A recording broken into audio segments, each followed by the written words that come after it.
Hello dear friends, welcome to my YouTube channel Learn Biology. Dear friends, in our last video, we have started discussing about the major abiotic factors. The first factor, temperature, we have seen in the last video. In this video, we will be learning the second very important ecological factor that is influencing the living organisms is the water. Let us talk about water and its importance to the living organisms. Water. As I told earlier, water is a important ecological, it is an important ecological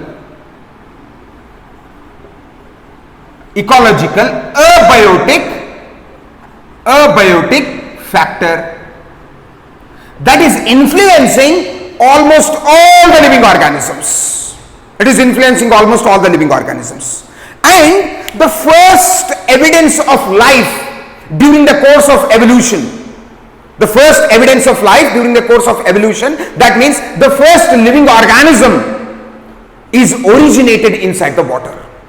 That is the importance of water. So, the first life originated in the water. The first life originated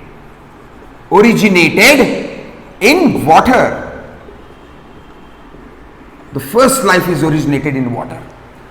And on the planet Earth, the living organisms, plants, animals, microorganisms, they are all distributed on Earth based on the availability of water. We don't have equal amount of water in the entire Earth. There are some regions where we have more water availability. There are some regions where we don't have the water availability. For example, deserts. In deserts, we have scarcity of water. That is why in deserts, we find less animals and plants. We will find more animals and plants where there is more availability of the water. So, on the water or the living organisms, they are completely dependent on water directly or indirectly. That is the significance of water. Animals and plants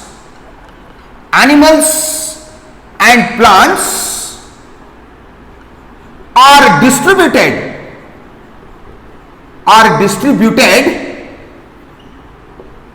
based on water availability. Based on the water availability. In deserts, we have less animals and plants, and in the regions where we have more water availability, there will find the huge number of plant vegetation and animals. That is the importance of water. Now, the question arises in your mind that do we have the same quality of water in the entire Earth? Do we have the same quality of water? No, my dear friends. Approximately 75% of Earth is covered with water. 75% of Earth is covered with water. We have many oceans, seas, lakes, ponds, ditches, rivers. So many natural water resources are there on the land. That is why approximately 75% of the earth is covered with the water. Then do we have the same quality of water? This 75% of water is of same quality? No, my dear friends. The quality of the water is decided by the salinity of the water. The salinity of the water. What is this salinity means? What is the salinity of water? Salinity of water. What do you mean by salinity of water? The salt concentration of water is called as the salinity of the water. What is salinity of the water? The salt concentration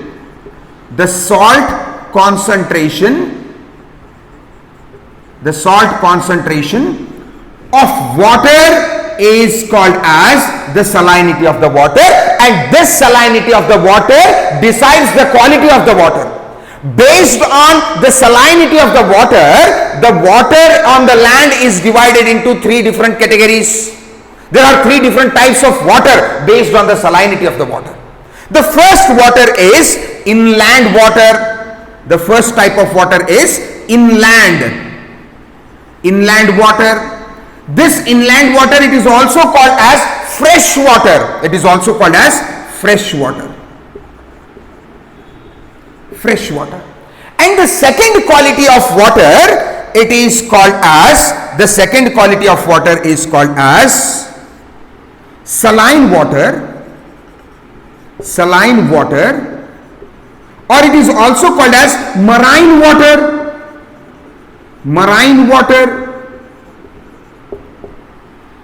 And the third quality of water, it is called as hypersaline water.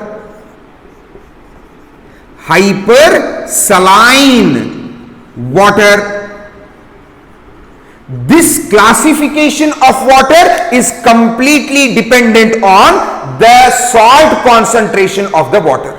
Now, in the fresh water or in the inland water, we have approximately less than 5% of the salt. We have less than 5% of salt. Less than 5% of salt. Any water consisting of less than 5% of salt, then it is considered to be the fresh water or inland water. Whereas in case of saline water or marine water, this water is present in the sea and oceans. Seas and the oceans, and the concentration of salt in this water is approximately, it is 30 to 35% of salt. 30 to 35% of the salt. Whereas in the hypersaline water, hypersaline lagoons, we have approximately more than 100% of the salt. We have more than 100% of salt concentration. This is called as hypersaline water or hypersaline lagoons. We have Dead Sea is the example for hypersaline water. This classification is completely based on the salinity of the water. Now, after understanding the different types of water based on the salinity, let us talk about, there are some organisms in the nature that can tolerate the wide range of salinity of the water. They can survive in any kind of salt concentration.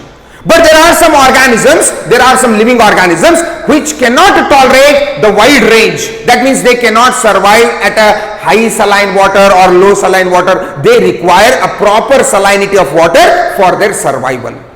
If any animal or any living organism is tolerating the wide range of water salinity, then it is called as euryhaline organisms. Then they are called as what? Euryhaline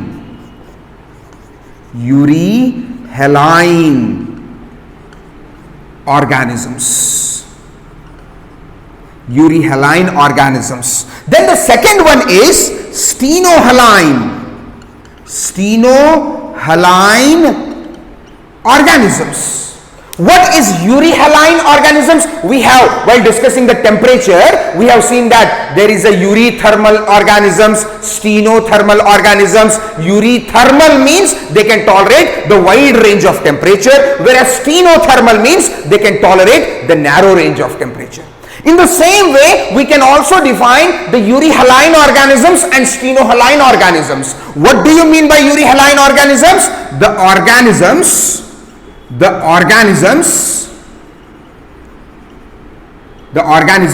which tolerate, that means which tolerate wide range of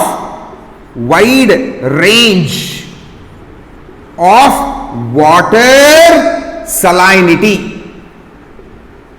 The animals that can tolerate the wide range of water salinity, such organisms are called as euryhaline organisms, whereas stenohaline organisms can be defined as the organisms which can tolerate narrow range of water salinity. They are the two types of organisms classified based on the tolerance of salinity of the water. Now, after understanding this, let us talk about the importance of water to the plants. Why plants require water? Let us discuss this. The importance of water to the plant is for photosynthesis. Water is one among the 4 basic necessities of photosynthesis for the plant. Without water, plant cannot perform the photosynthesis. So, for plant, water is required for the photosynthesis. For plants, water is required for photosynthesis.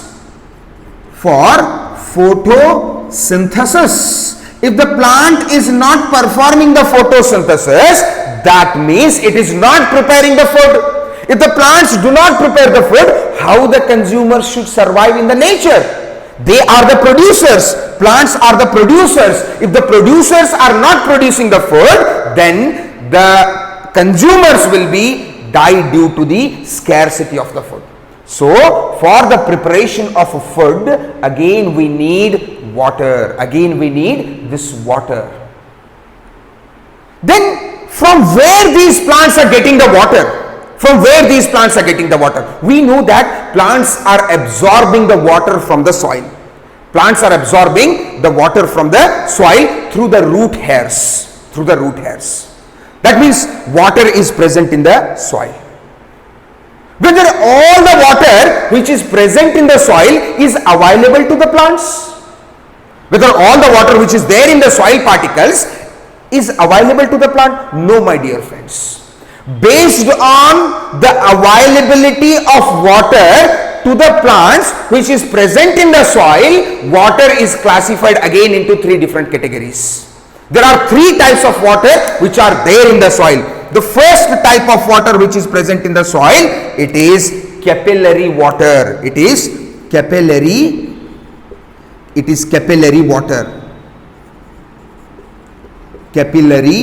water. And the second type of water which is present in the soil, it is hygroscopic water. And the third type of water which is there in the soil, it is called as gravitational water.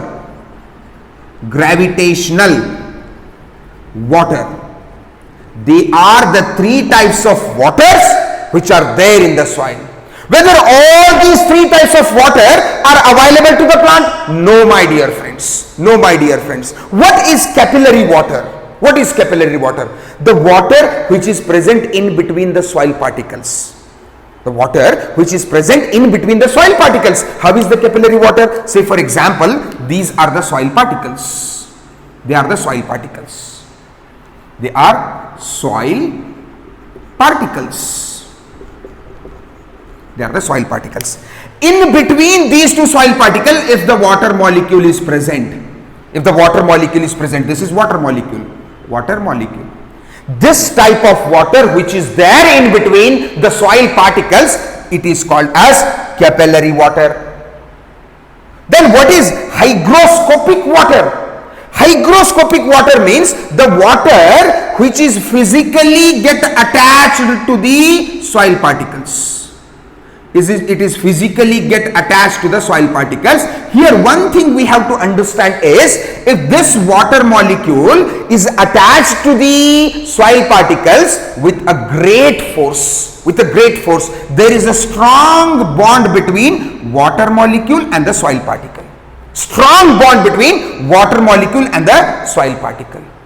Then what is gravitational water? Gravitational water means the water molecules which are so deep inside the soil. They are so deeply situated inside the soil. Such water is called as gravitational water. What is capillary water? The water which is in between the soil particle is called as capillary water. What is hygroscopic water? The water which is physically tightly get attached to the soil particle is called as hygroscopic water. What is gravitational water? Gravitational water means the water molecules which are present so deep inside the soil, they are called as gravitational water. Now you can guess, out of 3, which type of water is available to the plants? Which type of water is available to the plant? This water is not available to the plant because it is so deeply situated inside the soil. It is not available to the plant. So it is not available to the plants. Hygroscopic water, is it available to the plant? Yes, it is available to the plant, but plants fail to break the bond between water and the soil particle. It is so tightly attached. This water molecule is so tightly attached to the soil particle that it do not want to leave this soil particle. That is why it is also not available to the plants. Whereas the capillary water is available to the plant. This question is repeatedly asked in many competitive exams. Plants get the water among the following. Which among the following the plants gets the water? It is the capillary water. Out of 3 types of water, only capillary water is available to the plants. After understanding the importance of water to the plant, let us talk about why we need water. Why human beings, why animals, they need of water. Our body shows so many metabolic activities, my dear friends. All these metabolic activities, yesterday we have discussed in the last video that all the metabolic activities are enzyme governed, enzyme regulated, enzyme controlled. For the activity of the enzyme, again we need water. Enzymes do not work if there is no water in the body, because most of the enzymes are hydrolytic enzymes. Most of the enzymes are hydrolytic enzymes. They are water dependent enzymes. For the enzymatic activity, we need water. And for transportation of substances in my body, again I need of water. The materials, the components, the molecules, they get transported in my body. Body transportation is dependent on water. How, sir? Blood is the main medium through which the substances are getting transported in the body. Inside the blood, the major component is the plasma. And if you analyze the plasma, the major component of the plasma is blood. So, plasma of blood is made up of water. So, we are indirectly dependent on water for the transportation of substances in our body. This is with respect to water. In our next video, we will discuss how we are dependent, how plants are dependent, how the organisms and population, they are dependent on light. Till then, stay healthy. Thank you so much. Bye-bye. Take care.